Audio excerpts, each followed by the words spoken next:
Montréal accueillera une très importante exposition d'art égyptien l'été prochain. Et au point, Pierre Châtel, un citoyen qui se présentera sans avocat devant la Cour suprême.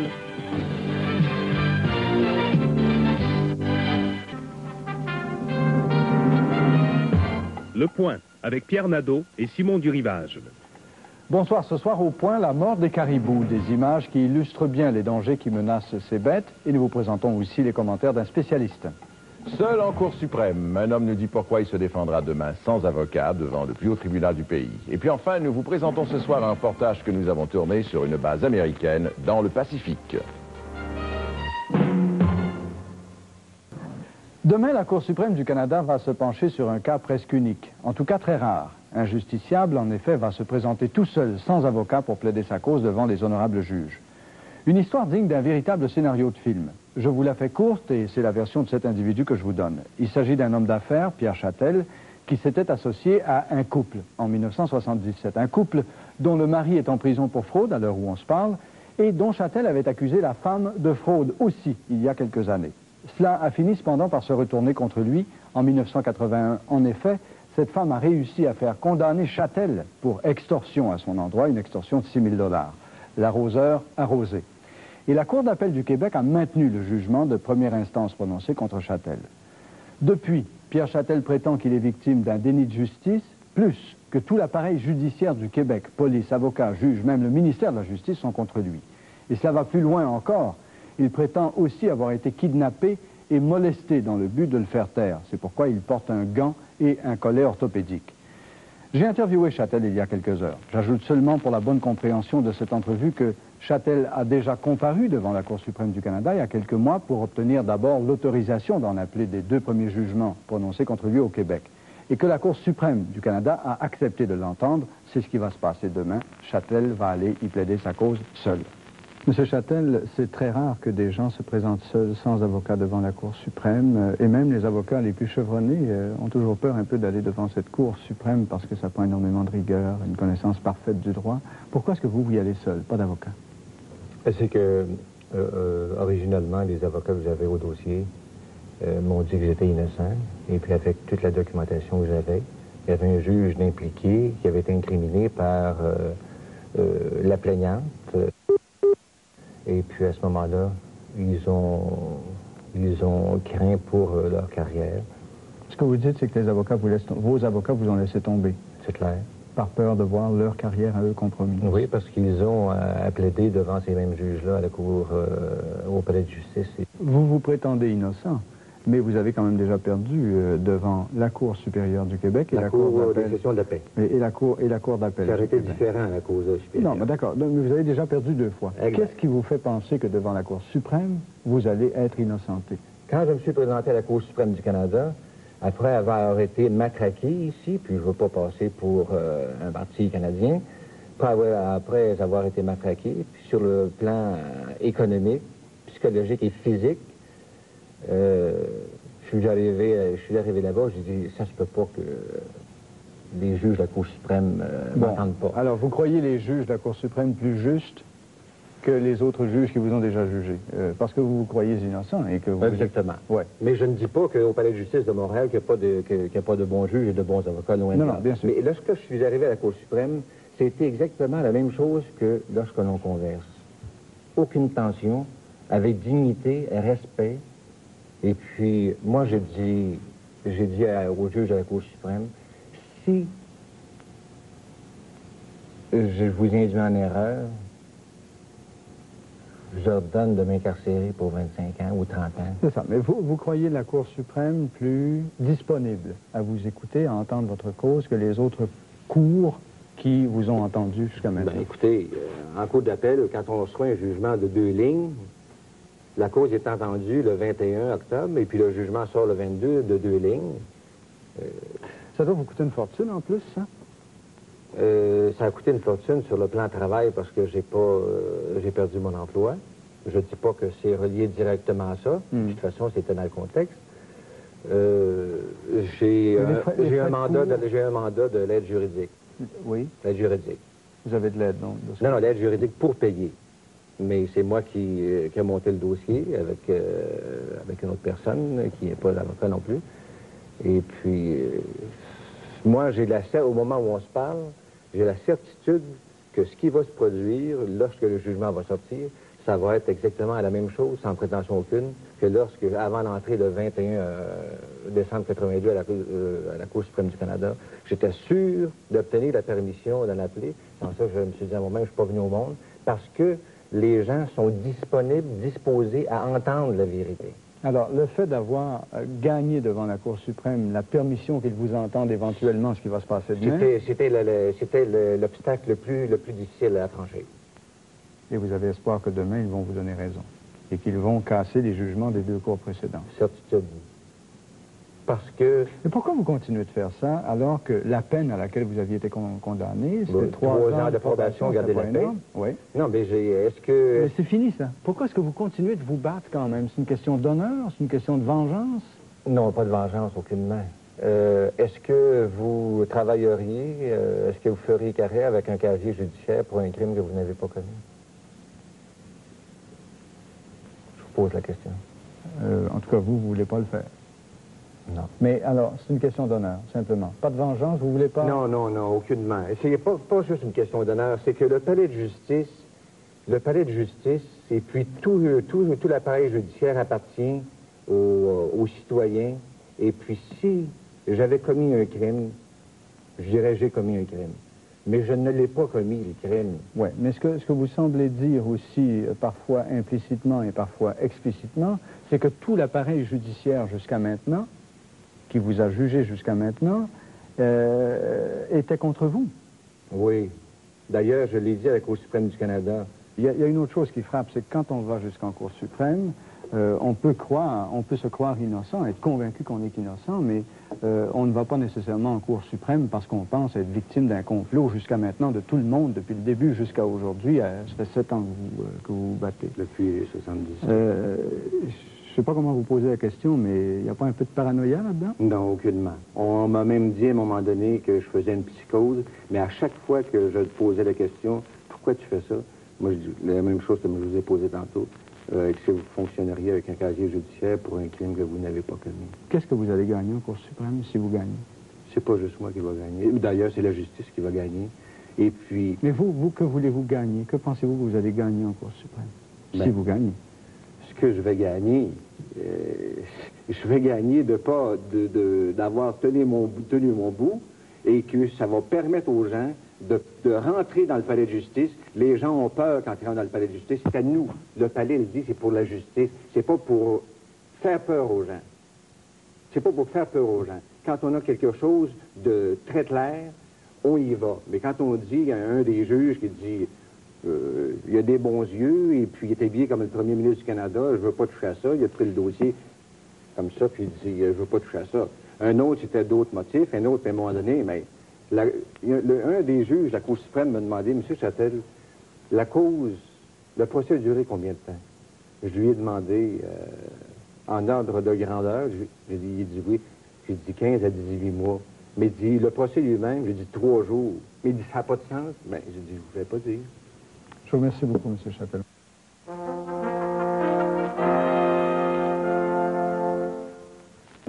Le citoyen Pierre Châtel s'est défendu seul ce matin, sans avocat, devant la Cour suprême du Canada. Reconnu coupable en 1979 de tentative d'extorsion, Châtel a tenté pendant près de 2 heures de convaincre le plus haut tribunal du pays qu'il est innocent. Un des 5 juges, le juge Antonio Lamère, s'est montré particulièrement réceptif aux prétentions de l'accusé, selon lesquelles le juge de première instance n'aurait pas été impartial. La Cour a pris toute cette cause en délibéré.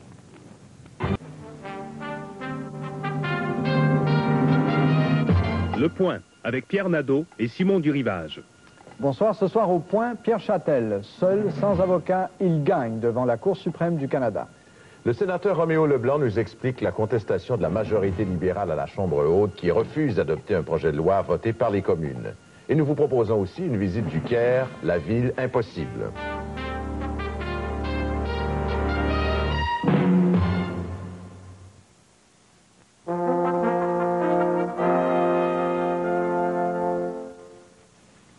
Un véritable scénario de film, l'épopée d'un homme seul, sans avocat, qui depuis 1978 est devant les tribunaux. 2 fois, il a perdu, Et puis ce matin, 7 ans plus tard, la Cour suprême du Canada lui a donné partiellement raison.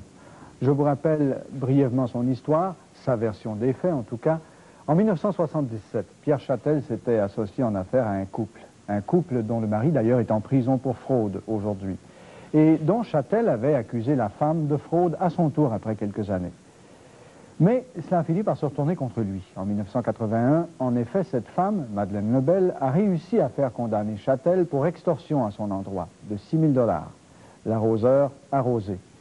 La Cour d'appel du Québec avait maintenu ce jugement et depuis, Châtel prétendait qu'il était victime d'un déni de justice. Pire, que tout l'appareil judiciaire du Québec, police, avocats, juges et même le ministère de la Justice complotaient contre lui. Il prétend aussi avoir été kidnappé et rossé dans le but de le faire taire. C'est pourquoi il porte un gant et un collet orthopédique. Eh bien, Pierre Châtel pourra avoir un autre procès. La Cour suprême du Canada a statué ce matin que si les cours québécoises n'avaient pas erré en droit, il n'y avait pas eu, en tout cas, apparence de justice dans l'affaire Châtel. Et Pierre Châtel est avec nous ce soir. Monsieur Châtel, bonsoir. Bonsoir. On s'est vu il y a quelques mois, vous vous en alliez faire cette bataille seule devant la Cour suprême. Oui. Est-ce que vous êtes content aujourd'hui de ce jugement? Oui. Mais par contre, vous n'êtes pas acquitté par la Cour suprême de cette accusation d'extorsion. Vous aviez été trouvé coupable d'extorsion par les cours du Québec. Vous n'êtes pas acquitté de ça par la Cour suprême aujourd'hui. Non, voici au moment où on s'était rencontrés à l'émission Le Point le 3 octobre 84, vous m'aviez demandé si j'avais espoir de voir la Cour suprême du Canada de casser le jugement de première instance et de la Cour d'appel du Québec. Je vous avais dit certitude. C'est ce qui s'est produit. Maintenant, les juges, les honorables juges de la Cour suprême, que je tiens à féliciter de leur courage, étant donné que ce n'était pas facile de trancher un litige, étant donné que c'est un confrère qui est impliqué, un confrère juge, mais ils ont laissé la porte ouverte au niveau d'un futur procès qui aurait-il lieu, oui ou non, parce qu'il ne faut pas oublier qu'il s'agit d'un procès qui avait été intenté contre moi sous plainte privée. Oui, d'accord. Mais ça, on parlera de ça tantôt, dans l'éventualité d'un autre procès dans l'avenir. Mais revenons sur ce jugement de ce matin de la Cour suprême. Elle ne vous donne pas raison sur tout, la Cour suprême. Par exemple, elle ne vous a pas acquitté. Elle dit qu'il n'y a pas eu d'erreur de droit dans les jugements précédents, vous trouvant coupable d'extorsion à l'endroit de Mme Lebel à l'époque au Québec. Elle dit aussi que serait porté à croire la Cour suprême que le juge n'a pas été impartial. Mais ce qu'elle dit, c'est que comme vous avez trouvé que qu'à votre endroit, il y avait une partialité de la part du juge, qu'il faut qu'il y ait apparence de justice. Autrement dit, ce que la Cour suprême de ce matin dit, c'est que justice a probablement été rendue, mais comme il n'y a pas aussi apparence de justice, elle vous permet d'avoir un autre procès. C'est pas une victoire totale de votre part, ça? Bien, voici, c'est une victoire totale dans un sens parce que j'avais demandé aux honorables juges de la Cour suprême du Canada de se pencher sur le point suivant, à savoir que le juge de première instance avait été partial et que de plus, il m'avait empêché de déposer une documentation inhérente et pertinente au dossier. Maintenant, avec la conclusion que nous avons aujourd'hui, depuis 11h moins 15 ce matin, il y a des personnes, 3 personnes, en incluant la plaignante Madeleine Lebel, qui se sont parjurées lors du procès. Maintenant, reste à savoir s'il y aura un procès. Si oui, à ce moment-là, ces gens-là auront des comptes à rendre. Qu'est-ce que ça a été toutes ces années, seul, parce que vous avez fait ça sans avocat? C'est assez unique, ça, je pense, dans les annales. Qu'est-ce que ça a été? Est-ce que c'est une victoire des petites gens, votre victoire de ce matin, selon vous? Contre l'immensité de la c'est la victoire de M. Tout-le-Monde de la rue à travers le Canada, en incluant le Québec. Parce que on perd son emploi, on reçoit des prestations d'assurance chômage et actuellement l'aide sociale. Ça vous a coûté cher, tout ça? Oui. En argent aussi, pas seulement en énergie. Ouais. Mais si je vous comprends bien, c'est pas fini non plus. Là, la couronne du Québec se donne un mois pour réfléchir, à savoir si elle refera ce nouveau procès. S'il y a un nouveau procès, est-ce que vous n'avez pas un avocat ce fois-là ou allez-vous continuer tout ça? Disons qu'on va laisser retomber la poussière, là, c'est tout récent. Mais je serai... Écoutez, Au tout début, si... Mais écoutez, avez-vous l'intention de prendre un avocat si jamais il y a un nouveau procès? Ou de recommencer tout ça tout seul? Possiblement qu'il y aura un avocat. Bon. Et s'il n'y a pas de nouveau procès, parce que la Couronne peut décider qu'il n'y aura pas de nouveau procès, vous considérez-vous à ce moment-là comme acquitté, votre honneur lavé et ce dossier-là comme clos? Mon honneur sera lavé, ça c'est clair, mais le dossier ne sera pas clos. Allez vous battre encore? Oui, parce que je maintiens toujours que depuis le 15 octobre 1979, il y a eu un complot et des irrégularités que j'avais soulignées au ministre de la Justice de l'époque, Marc-André Bédard, l'implication de la police, et j'ai mentionné que je m'étais fait enlever et battu, et par la suite, je me suis fait battre 4 autres fois. Et ça, vous voulez que ce soit réglé un jour aussi? Bien, c'est pas... écoutez, c'est une façon de vivre. Je veux bien croire qu'il y a de la misère en Éthiopie, mais est-ce qu'on vit dans un pays civilisé? Merci beaucoup, M. Châtain. Ce que dit ce jugement de la Cour suprême de ce matin, c'est que, par sa conduite, le juge de première instance a soulevé un doute quant à son impartialité, en donnant l'impression que parfois il prêtait même main forte à l'avocat de la poursuite contre Châtel. Décidément, ces temps-ci, la crédibilité des juges fait la manchette. Le juge Harrigan, il y a quelques semaines, dans l'affaire Hatfield, qui s'en est pris au journaliste Ryan, le juge Mignot, au Québec, dans l'affaire Lortie, qui a vertement rabroué il n'y a pas longtemps les avocats du caporal, à se demander si les juges ne prennent pas de plus en plus de liberté sur le banc. Nous avons invité Maître Claude Tellier, un ancien bâtonnier du Québec, à nous répondre.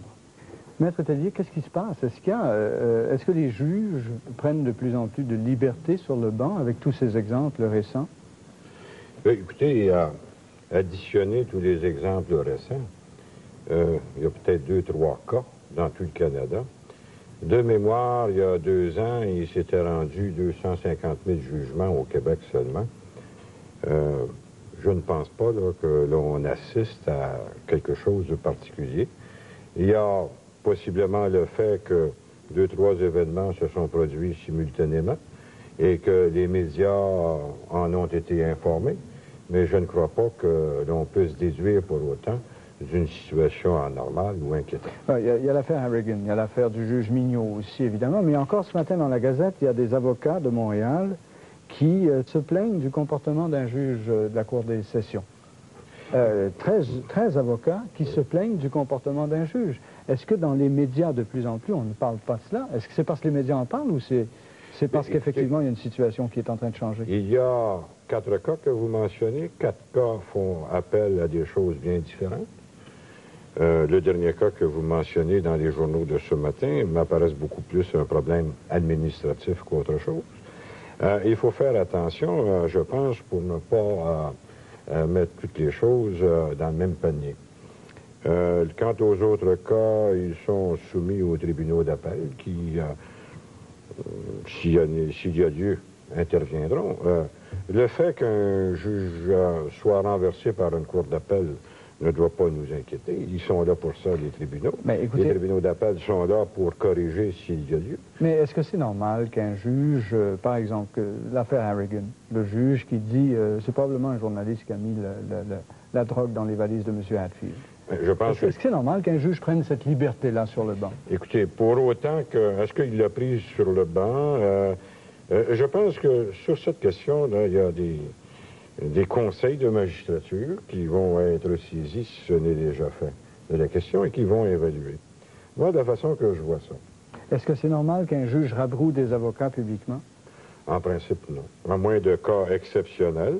Maintenant, vous faites allusion à une cause bien précise. Je n'ai pas une connaissance suffisante pour me prononcer sur ce cas-là.